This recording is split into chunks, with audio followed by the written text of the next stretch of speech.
The World Economic Forum's annual meeting, bringing together leaders in government, business and civil society, will take place next week under the theme Rebuilding Trust.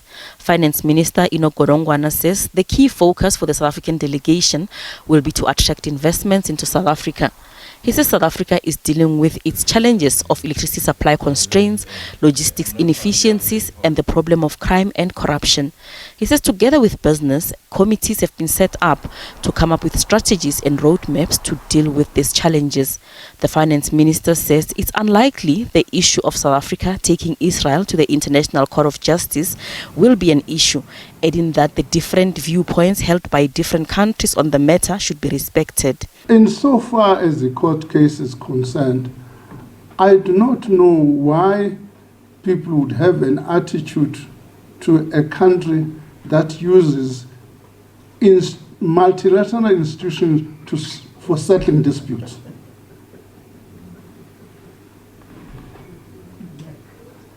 Because those multilateral institutions have been set up by the United Nations for dispute settlement. Why then would it be seen to utilize that dispute settlement mechanism? In this case, the court case South Africa has chosen.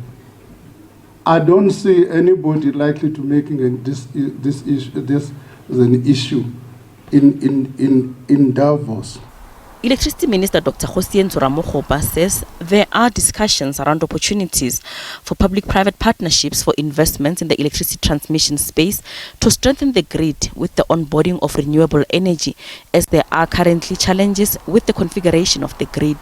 He says there is a need for about 14,000 kilometers of new transmission lines, which could cost about 390 billion rands. Noting that with constrained ESCOM and government finances, there is an opportunity for public-private partnerships. The ESCOM balance sheet is constrained. The fiscus, the sovereign balance sheet, is also experiencing challenges which are well documented, and the Minister of Finance has spoken about those when he delivered the medium-term budget policy statement. But we also know that there's significant amount of private sector liquidity that is ready to participate in that space for as long as we're able to clarify what is the model that we'll be using to attract private sector investment. So Cabinet has considered what these options are.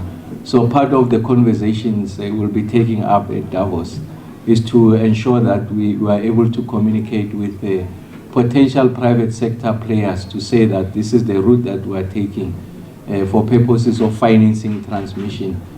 Government says it expects the local economy to grow at 0.8% for 2023 as it continues to battle electricity and logistics challenges.